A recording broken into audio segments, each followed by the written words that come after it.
কিছু কিছু মিষ্টি সম্পর্কে গল্প শোনাতে সত্যি খুব ভালো লাগে, তাই না? হ্যালো এভরিওয়ান, কী অবস্থা সবার, কেমন আছেন? চলে আসছি আরও সুন্দর একটা নিউ ব্লগ ভিডিও নিয়ে। দিনটা ছিল আমার মেয়ের বান্ধবী রোজাপুরীর বার্থডে।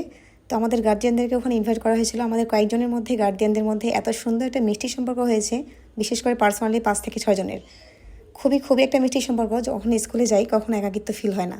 তো যাই হোক, আজকে সবার কথা বলবো না, আজকে স্পেশালি আমার কিছু কথা বলি। যখনই আমাকে অনেকে জিজ্ঞাসা করে যে আপনি এত খান, মোটা হন না কেন, তো বিশ্বাস করেন আজকে যে মিষ্টিটা খাচ্ছি যে আপনার সবার সামনে, দীর্ঘ 4 বছর পরে মনে হয় আমি মিষ্টি মুখে দিচ্ছি। একইবার সত্যি কথা, যদিও খাই রাজশাহী সিএমবির মোড়ে যে মিষ্টিটা পাওয়া যায়, এটা আমি একটু পছন্দ করি, মাঝে মধ্যে এটা আমি নিয়ে এসে আমার মতো করে খেয়ে নিই। এছাড়া আদারওয়াইজ কোনো মিষ্টি আমি খুব কমই খাই, যদি না আমার মন মতো হয়। তো যেহেতু আজকে মিষ্টি খাওয়ার জন্য আসি নাই, এখানে বান্ধবী ওর ইচ্ছা মতো পছন্দ মতো সব রকম রান্না করেছে, যে যার মতো করে তুলে।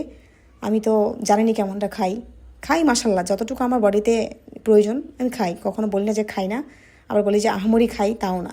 যতটুকু প্রয়োজন ততটুকু খাই, কিন্তু কেন ওজন বাড়ে না এটার উত্তর সত্যি আমার জানা নাই। অনেকে আমাকে বলে কি আমি নাকি ডায়েট করি, এত স্লিম কিভাবে।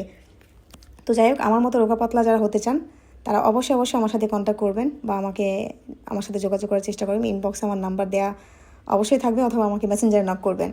তো পার্সোনালি টিপস দিব যে আসলে কেন আমি মোটা হচ্ছি না। এটার একমাত্র ভুক্তভোগী আমি নিজে। আমার প্রচুর শখ যে আমি মোটা হব। আমি লাইফে এমন কিছু বাদ না যে খাই নাই। তো আজকের ভিডিও পর্যন্ত, আল্লাহ হাফিজ।